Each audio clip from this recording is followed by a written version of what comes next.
챕터 29에서는 이제 머니 서플라이에 대해서 배우는 단원입니다. 머니 서플라이는 시중에 돌아다니는 통화의 양이라고 생각을 하면 될 것 같아요. 그래서 이게 시중에 돌아다니는 돈의 양이 많으면은 일반적으로 경제가 더 활성화될 수 있겠죠. 그게 이제 코로나가 터졌을 때 각국의 중앙은행들이 펼쳤던 정책이기도 하고, 그래서 이 챕터 29의 가장 초반 부분을 보면은 뭐 FOMC에 대한 내용이 나옵니다. 뭐 많이 뉴스에서 보셨듯이 이건 이제 Federal Open Market Committee라고 중앙은행이 이런 머니 서플라이를 조절하기 위해서 여는 위원회입니다. 그래서 이 FOMC에는 오픈 마켓 오퍼레이션이라고 공개시장 운영이라고 하죠. 오퍼레이션, 오픈 마켓 오퍼레이션.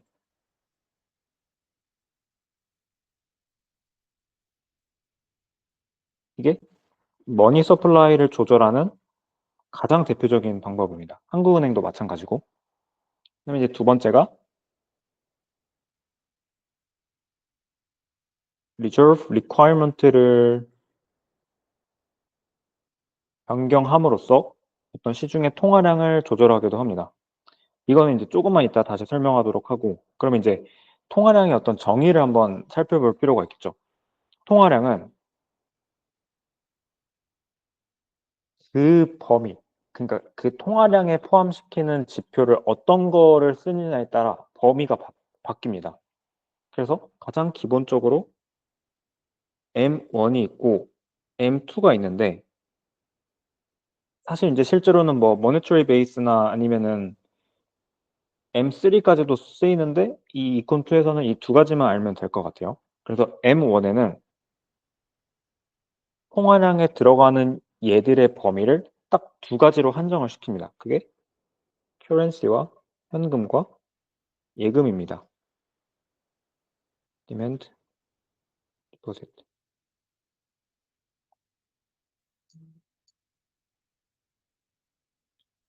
딱 두 가지로 한정을 시키는 건 아니네요. 맨 큐를 보니까.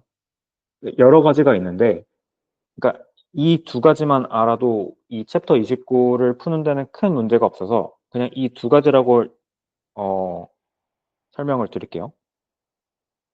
그 다음에 M2는 이 M1에 들어가는 항목들을 포함을 하고, 그 다음에 추가적으로 세이빙 디포짓이나 그다음에 머니 마켓 펀드, 이건 이제 단기 자금 시장의 단기 자금 시장이라고 뭐 CD나 아니면은 RP 이런 게 있는데 그렇게 중요하진 않고, 그래서 이 숫자가 커질수록 머니 서플라이에 포함하는 얘들의 종류가 많아진다라고 생각을 하면 됩니다. 그래서 이런 느낌이겠죠. 만약에 M3까지 포함을 시킨다면 M3는 가장 많은 항목들을 포함을 하고 그 안에 M2가 있고 그 안에 M1이 있겠죠. 이런 식으로 어떤 통화량의 범위를 결정하는 게 M1, M2라고 생각을 하시면 됩니다.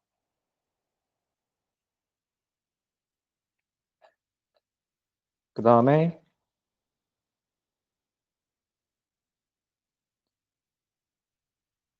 이거에 대해서 먼저 설명을 드릴게요. 그 챕터 29에서 가장 난해한 부분 중에 하나가 뭐 통화량이 늘어나는데, 예를 들어서 중앙은행이 100달러를 찍어냈는데 이게 시중에 가니까 갑자기 1000달러가 됐다. 이 과정을 설명하기 위해 먼저 이 설명이 전제되어야 될 것 같아요. 잠시만요.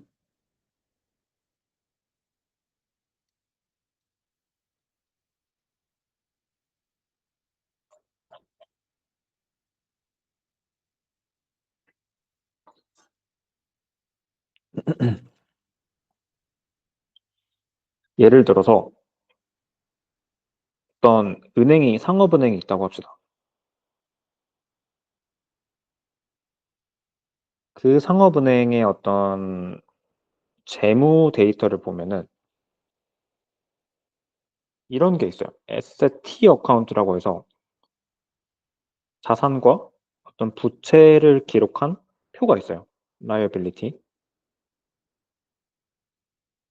이게 뭘 의미하는 거냐면 그 은행의 재무제표를 봤을 때 자산은 어떤 게 있고 부채는 어떤 게 있는지 이런 걸 설명하는 게 T 어카운트입니다. 근데 이제 은행에서는 이렇게 정의가 됩니다. 자, 내가 만약에 돈이 남아서 예금을 했어요. 근데 은행 입장에서는 이거는 부채가 되겠죠. 왜냐면 내 돈이기 때문에, 은행 돈이 아니기 때문에 나중에 언젠가는 다시 돌려줘야 되는 돈입니다. 그래서 내가 예금을 한다면 그거는 그 은행의 T 어카운트 상에서는 부채로 들어갈 것이고, 은행은 이제 이 예금을 어떻게 활용을 하냐. 대출을 해줄 수 있겠죠. 왜냐면 은행의 가장 큰 수익원 중에 하나가 예금과 대출 금리의 차이를 이용해서, 그러니까 예대 마진을 이용해서 그 돈을 버는 건데, 즉 예금을 가지고 대출을 하면서 돈을 번다. 그래서 이 론은 은행의 자산이 되는 겁니다. 왜냐면 사람들한테 돈을 빌려줬기 때문에 그 사람이 언젠간 다시 은행에 갚아야 되는 거죠. 그래서 은행 입장에서 이제 자산이 되겠죠. 근데 법률상으로 이 예금을 전액 대출해 주지는 못해요. 왜냐면 만약에 모든 사람이 어떤 예금을 찾으러 한 번에 오게 되면은 그 돈을 한 번에 다시 돌려줄 수가 없는 거죠. 그리고 그래서 은행이 가지고 있는 돈이라고 해서 보유금이라고 해서 일반적으로는 예금의 10% 정도를 보유를 하고 50% 정도를 대출을 해줍니다. 그러면 이제 가장 난해한 부분인 통화량이 늘어나는 과정을 한번 생각을 해볼게요. 그 과정을 알기 위해서 일단 좀 알아야 되는 게 이거. 통화량은 M1이라는 통화량은 현금과 예금의 합이다. 먼저 제가 일을 해서 돈을 받았어요. 100달러를 받았다고 가정을 해볼게요. 그러면 저는 이 돈을 1000달러라고 할게요. 이 돈을 그냥 가지고 있지 않고 은행에 넣겠죠. 그게 이제 뱅크 A라고 합시다. 그러면 뱅크 A의 T 어카운트를 보면은 에셋과 라이어빌리티가 있을 거고 제가 예금을 1000달러 했으니까 이렇게 기록이 되겠죠. 그 다음에 은행은 그 1000달러의 10%를 남기고 나머지 90%를 대출을 해줄 겁니다. 자, 이 상황에서 은행 A는 어떤 요리사한테 이 돈을 빌려줬다고 생각을 해볼게요. 그러면 이 사람 지금 손에 900달러가 들어가요.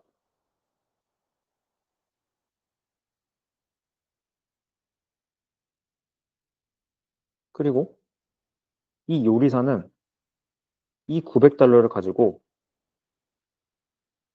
그 자기의 식당에 들어가 있는 건물주한테 준다고 가정을 해봅시다. 건물주한테 월세로 900달러를 냈다고 가정을 해봅시다. 그럼 이 900달러가 이제 건물주 손에 들어가겠죠. 그럼 건물주는 자기가 쓰는 은행한테 가서 예금을 할 겁니다.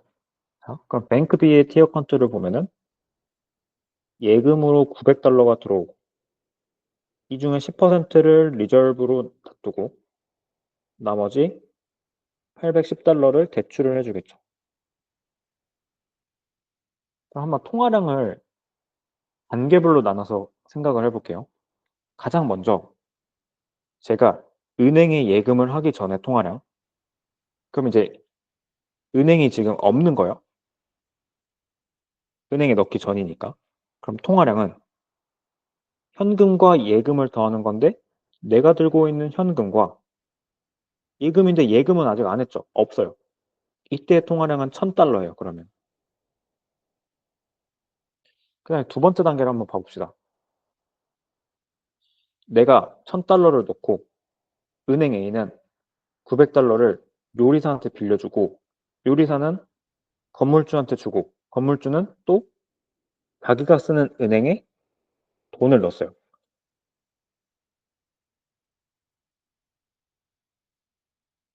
그러면은 그때 통화량은 현금과 예금을 더하는 건데 지금 현금은 없죠. 왜냐면 나는 은행 A에 예금으로 넣었고 건물주는 이 현금을 은행 B에 예금으로 넣었으니까. 그럼 현금은 없는데 예금은 두 개가 생겼죠. 은행 A에 들어있는 예금 1000달러와 그 다음에 은행 B에 들어있는 예금 900달러. 그럼 이때 통화량은 1900이 됩니다. 이 과정을 그럼 계속 반복한다고 가정을 해볼게요. 그래서 은행 B는 이제 810달러를 또 누구한테 주고 그 누구는 자기가 쓰는 은행에다가 예금을 한다고 가정을 해봅시다. 그러면 810달러를 넣고 이 중에 10%인 81달러는 남겨두고 나머지 729달러는 대출을 해주겠죠. 그럼 이제 이때 그 통화량을 보면은 A에 있는 1000달러 예금, B에 있는 예금 900달러, 그 다음에 C에 있는 예금 810달러. 그럼 여기서 이거를 무한히 반복하다 보면은 이런 식으로 식을 쓸 수가 있겠죠. 1000 곱하기, 아니 1000 더하기 900인데 이거는 1000의 결국에 10분의 9였고 더하기 810은 1000 곱하기 10분의 9 곱하기 10분의 9일 거고 이게 이제 무한히 가는 거죠. 근데 이거를 이제 계산할 필요는 없지만 결론만 알면 돼요. 한 번만 딱 그냥 간단하게 계산할게요. 우리가 이제 고등학생 때 같은 수가 계속 곱해지는 거 등비수열이라고 하죠. 근데 지금 10분의 9가 계속 곱해지니까 등비는 10분의 9일 거예요. 그럼 이거를 이제 구하는 방법은 1 빼기 r분의 첫째 양 1000 곱하기 1 빼기 r의 n승이다. 그럼 이제 r에다가 10분의 9를 대입해주면 1 빼기 10분의 9분의 1000 곱하기 1 빼기 10분의 9의 n승인데 지금 이게 무한대로 가잖아요. 그럼 무한대를 해주면 얘가 0으로 날아가고 그럼 얘는 1000 곱하기 10분의 1분의 1이니까 1000 곱하기 10이란 말이죠. 그래서 처음 통화량 1000이 10배가 되면서 10,000달러가 되는 거죠. 이 계산을 알 필요가 없고 어쨌든 하고 싶은 말은 뭐냐면 지금 은행에 예금을 넣었을 때 은행이 그 리저브로 가져야 되는 건 10%였단 말이죠. 그게 이제 우리가 reserve requirement라고 하는데 얘가 만약에 10%면 통화량은 10배로 늘어나요. 이 10배는 어디서 나왔냐? 사실 10%는 100분의 10이고 약분해주면 10분의 1인데 이거의 역수거든요. 그래서 만약에 reserve requirement가 20%다. 그럼 얘는 100분의 20이기 때문에 얘를 역수취해주면 5가 되겠죠. 20분의 100이니까. 그러면 통화량이 5배 늘어나는 거예요. 20%일 때는. 50%일 때는. 이거는 100분의 50이기 때문에 역수를 취해주면 2배가 늘어나는 거죠. 점점 더 적게 늘어나죠. 그 말은 뭔 말이냐면 은행이 대출을 못 해주고 리저브로 갖고 있는 비율이 높아질수록 10%에서 20%, 50% 이렇게 높아질수록 시중에 늘어나는 통화량은 적어진다라는 거죠. 그래서 이러한 것들을 우리는 뭐라 부르냐면 머니 멀티플라이어라고 부릅니다. 멀티플라이어. 돈이 얼마나 멀티플라이 되느냐. 그거는 이제 리저브 리퀘어먼트가 결정하는 거고 머니 멀티플라이어는 리저브 리퀘어먼트의 역수다. 이렇게 이제 풀어주시면 됩니다. 문제를 한번 같이 풀어볼게요. 지금 9번 문제를 먼저 보면은 중앙은행 페드가 6%의 리저브를 가지고 있는 걸 지금 요구하고 있어요. 그게 이제 결국 6%가 리저브 리퀘어먼트가 되겠죠. 리퀘어먼트. 그러면 이 은행이 가지고 있는 예금에서 24만 달러에서 6%를 곱해주면 얼마냐면 14,400이란 말이에요.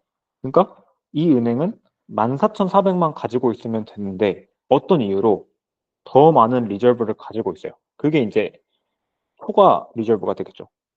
그러면 이제 19,200을 가지고 있는데 가지고 있으면 되는 거는 14,400이기 때문에 얘네들의 차이를 구해주면 4,800이 더 가지고 있는 거죠. 4,800을.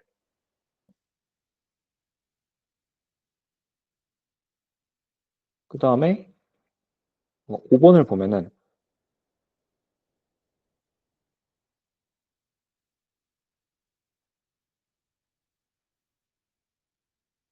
지금 중앙은행이 머니 서플라이를 바꾸고 싶대요. 그러면 아까 제일 처음에 설명했던 것 중에 머니 서플라이를 조절하려면 두 가지 방법이 있는데 오픈 마켓 오퍼레이션이랑 그다음에 리저브 리퀘어먼트를 바꾸는 방법 이 두 가지가 있습니다. 자, 두 번째는 이제 이해가 되셨죠? 두 번째는 머니 멀티플라이어가 리저브 리퀘어먼트의 역수이기 때문에 이 값을 바꾸면 머니가 멀티플라이 되는 그 값이 바뀌겠죠. 그래서 이게 이제 머니 서플라이를 조절하기 위해서 쓰는 두 번째 방법이고 가장 대표적인 방법은 오픈 마켓 오퍼레이션인데 이건 이렇게 생각하시면 돼요. 자, 중앙은행이 있고 이제 미국의 중앙은행을 기준으로 해볼게요. 그 다음에 여기에 뭐 여러 은행들이 있어요. 그걸 이제 그냥 하나로 퉁쳐서 뱅크라고 해봅시다. 그러면 페드가 머니 서플라이를 늘리기 위해서는 시중에 돈을 줘야겠죠. 돈을 줘야 되는데 그냥 줄 수는 없어요. 그래서 어떻게 교환을 하냐? 여기에 이제 채권이나 아니면은 아니 그 국공채나 아니면 회사채 같은 거를 거버먼트 본드나 코퍼레이트 본드를 이 시중으로부터 중앙은행이 사면서 돈을 대신 주는 거죠.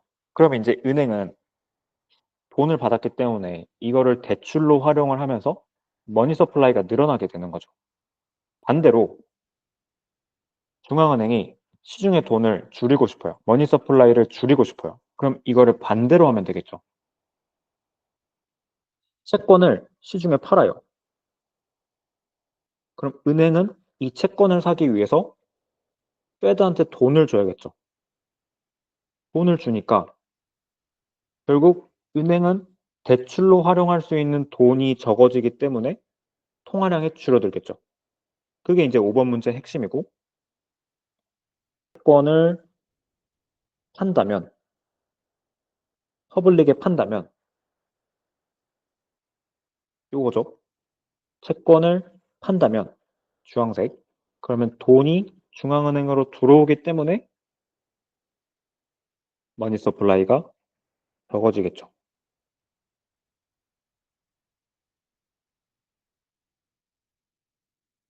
그래서 decrease가 될 거고 답은 B가 되겠죠.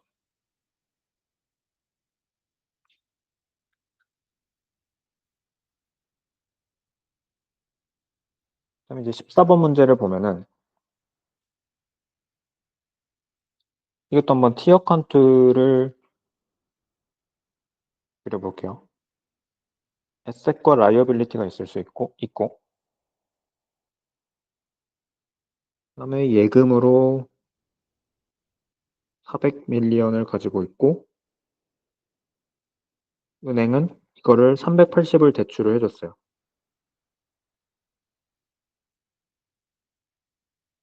그리고 원래 상황에서는 나머지를 지금 리저브 리ኳ어먼트로 딱 가지고 있는 거죠. 리저브로 20을 가지고 있는 거죠. 이 티어 카운트의 핵심이 뭐냐면 이 에셋의 모든 항목과 라이어빌리티의 모든 항목을 더했을 때 서로 같아야 돼요. 그러니까 지금 라이어빌리티 파트에 400이 다 더하면 400이기 때문에 에셋 파트의 모든 항목들을 다 더하면 400이 돼야 되는 거죠. 그래서 지금 로운이 380이라면 리저브는 20이 되는 거죠. 이 상황에서 어떤 그 불확실성 때문에 10을 리저브로 더 갖고 싶대요. 자, 그러면 이게 이제 30으로 변해야 되는데 문제를 답을 보니까 그러면 30으로 변하는데 400이 되려면 얘는 370이 돼야 되잖아요. 답을 보니까 답이 없잖아요. 이 문제는 어떻게 풀면 되냐면 자, 요거를 보면은 론이 10달러가 감소를 했어요. 근데 은행이 대출을 하게 되면은 시중의 통화량은 그것보다 훨씬 많이 늘어난다고 했잖아요. 그게 리저브 리ኳ어먼트에 의해서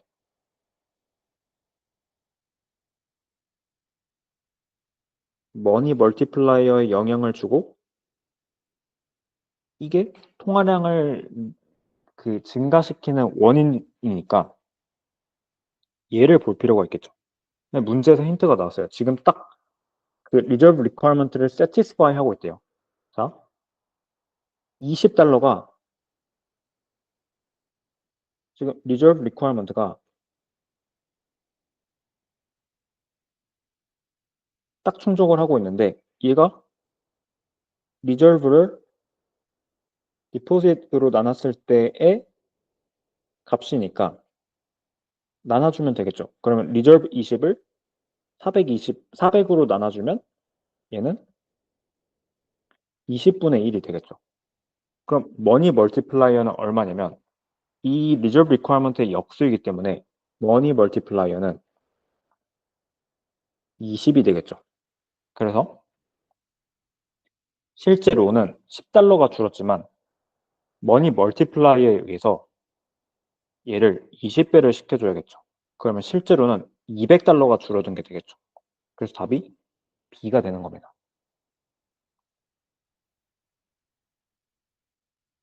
그 다음에 15번.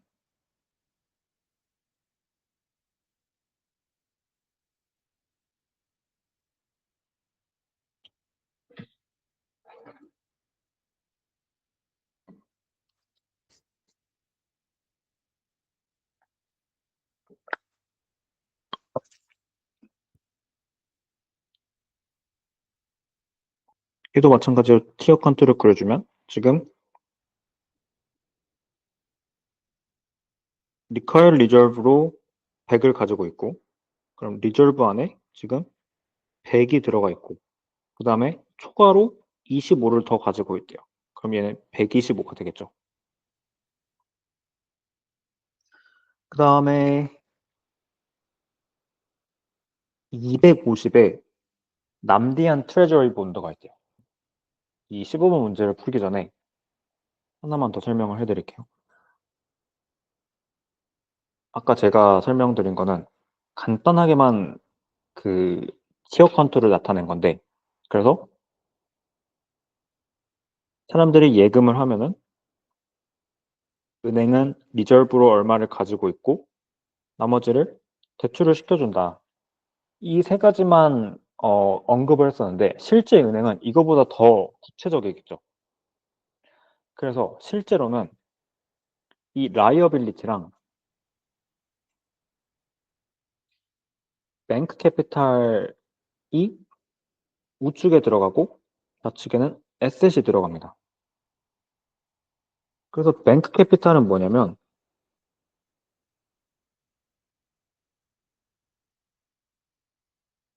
내가 만약에 은행을 세운 사람이라고 하면은 그 처음에 은행을 세우기 위해서는 돈이 필요하겠죠.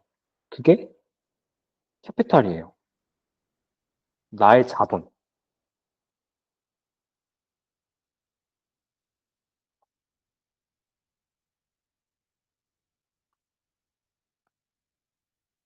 그래서 약간 구분을 하면은 라이어빌리티가 있고 그 밑에 칸에 캐피탈 부분이 있고 그래서 얘네 둘을 합친 게 에셋과 같아야 된다. 그리고 또 라이어빌리티에 들어갈 수 있는 게 debt이 있습니다. 그래서 아까 그 챕터 26에서 설명했듯이 debt finance는 빚을 내 가지고 돈을 조달하는 거라고 했잖아요. 그래서 만약에 내가 은행이 돈이 필요해 가지고 채권을 발행을 하면은 그거는 이 항목에 들어가게 되는 겁니다. 그래서 뭐 채권 발행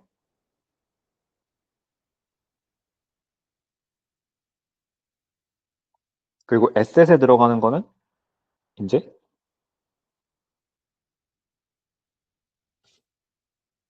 뭐 다른 증권들, 파이낸셜 뭐 정부 채권이라던가 아니면은 회사 채권이라던가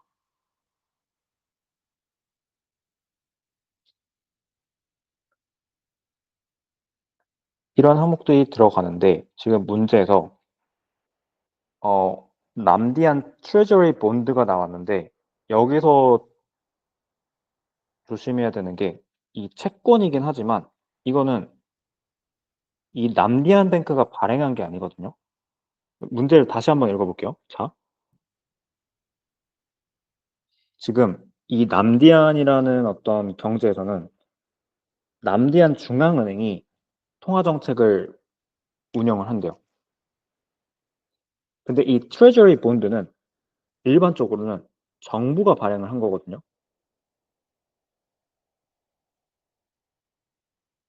그러니까 이 남디안 뱅크가 발행한 게 아니라 얘네들이 발행한 그 채권이 아니라 정부가 발행한 채권인 거죠. 그래서 이 은행이 그거를 샀으니까 여기 부분에 들어가게 되는 거겠죠. 여기 부분에 지금 250이 들어가는 거겠죠. 그리고 다시 적어보면 지금 리저브로 125를 가지고 있고 론은 얼마인지 모르고 그 다음에 예금은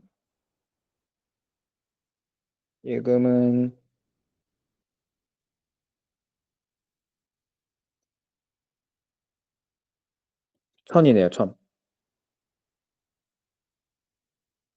그 다음에 뱅크 캐피탈은 여기서는 안 나왔고 자 그러면 보면 에셋의 모든 항목과 라이어빌리티의 모든 항목을 다 더하면 서로 같아야 된다고 했잖아요. 지금 라이어빌리티는 1000이고 다 더하면 1000이고 에셋은 125 더하기 250 더하기 네모예요. 그게 이제 대출해준 금액이겠죠. 그래서 얘네들이 같아야 되니까 네모는 625가 된다. 이렇게 구해주시면 됩니다.